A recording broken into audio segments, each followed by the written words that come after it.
ಶಿವಮೊಗ್ಗದ ಭದ್ರಾವತಿ ತಾಲೂಕಿನ ಮಾರಶೆಟ್ಟಿಹಳ್ಳಿ ಗ್ರಾಮದಲ್ಲಿ ಬಟ್ಟೆ ಅಂಗಡಿ ಬೆಂಕಿಗೆ ತುತ್ತಾಗಿದೆ. ವಿದ್ಯುತ್ ಶಾರ್ಟ್ ಸರ್ಕ್ಯೂಟ್ನಿಂದ ಅಗ್ನಿ ಅವಘಡ ಸಂಭವಿಸಿದೆ. ಲೋಕೇಶ್ ಎಂಬುವರಿಗೆ ಸೇರಿದ ರೆಡಿಮೇಡ್ ಶಾಪ್ ಬಟ್ಟೆ ಅಂಗಡಿ ಸುಟ್ಟು ಕರಕಲಾಗಿದೆ. ಅಗ್ನಿಶಾಮಕ ದಳ ಸಿಬ್ಬಂದಿ ಕಾರ್ಯಾಚರಣೆ ನಡೆಸಿ ಬೆಂಕಿಯನ್ನ ನಂದಿಸಿದ್ದಾರೆ. ಅಗ್ನಿ ಅವಘಡದಿಂದ ಸುಮಾರು 15 ಲಕ್ಷ ನಷ್ಟವಾಗಿದೆ. ಕಳೆದ ರಾತ್ರಿ ನಡೆದ ಬೆಂಕಿ ಆಕಸ್ಮಿಕವಲ್ಲ, ಕಿಡಿಗೇಡಿಗಳ ಕೃತ್ಯ ಇರಬಹುದು ಎಂದು ಸ್ಥಳೀಯರು ಶಂಕೆ ವ್ಯಕ್ತಪಡಿಸಿದ್ದಾರೆ.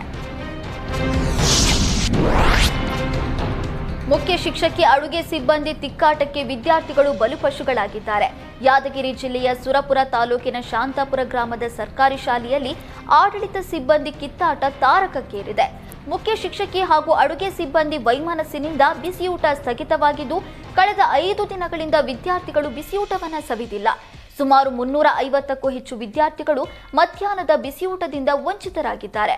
5 ದಿನಗಳಿಂದ ಬಿಸಿಯೂಟ ಸ್ಥಗಿತಗೊಂಡು ಮುಖ್ಯ ಶಿಕ್ಷಕಿ ತಲೆ ಕೆಡಿಸಿಕೊಂಡಿಲ್ಲ. ವಿದ್ಯಾರ್ಥಿಗಳ ಪೋಷಕರು ಮುಖ್ಯ ಶಿಕ್ಷಕಿಯನ್ನ ತರಾಟೆಗೆ ತೆಗೆದುಕೊಂಡಿದ್ದಾರೆ.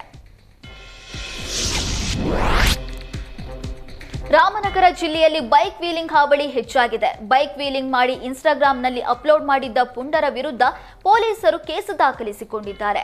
ಬೆಂಗಳೂರು ಮೈಸೂರು ಎಕ್ಸ್ಪ್ರೆಸ್ ಹೈವೇಯ ಸರ್ವಿಸ್ ರಸ್ತೆಯಲ್ಲಿ ಬೈಕ್ ವೀಲಿಂಗ್ ಮಾಡಿದ್ರು. ನಂತರ ವಿಡಿಯೋವನ್ನ ಇನ್ಸ್ಟಾಗ್ರಾಂನಲ್ಲಿ ಅಪ್ಲೋಡ್ ಮಾಡಿದ್ರು. ಪೊಲೀಸರು ವಿಡಿಯೋ ಪರಿಶೀಲಿಸಿ ಜೀವನ್ ಹಾಗೂ ಬೈಕ್ನ ಮಾಲೀಕರಾದ ಲೀಲಾ ಎಂಬುವರ ವಿರುದ್ಧ ಎಫ್ಐಆರ್ ದಾಖಲಿಸಿದ್ದಾರೆ. ಬೈಕ್ ವಶಕ್ಕೆ ಪಡೆದು ಆರೋಪಿಯನ್ನ ಬಂಧಿಸಿದ್ದಾರೆ.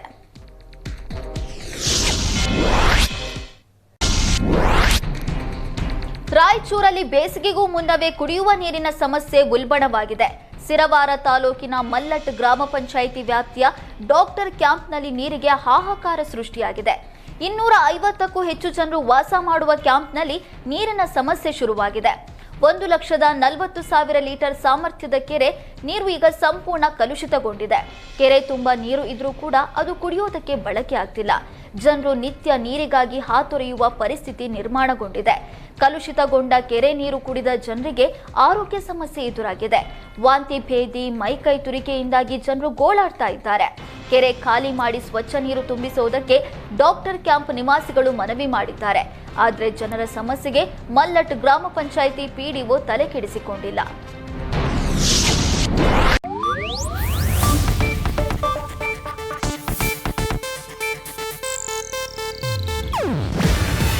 ಇದು ಏಷ್ಯಾನೆಟ್ ನ್ಯೂಸ್ ನೆಟ್ವರ್ಕ್ ಪ್ರಸ್ತುತಿ. ನೀವು ನೋಡ್ತಿದ್ದೀರಾ ಏಷ್ಯಾನೆಟ್ ಸುವರ್ಣ ನ್ಯೂಸ್.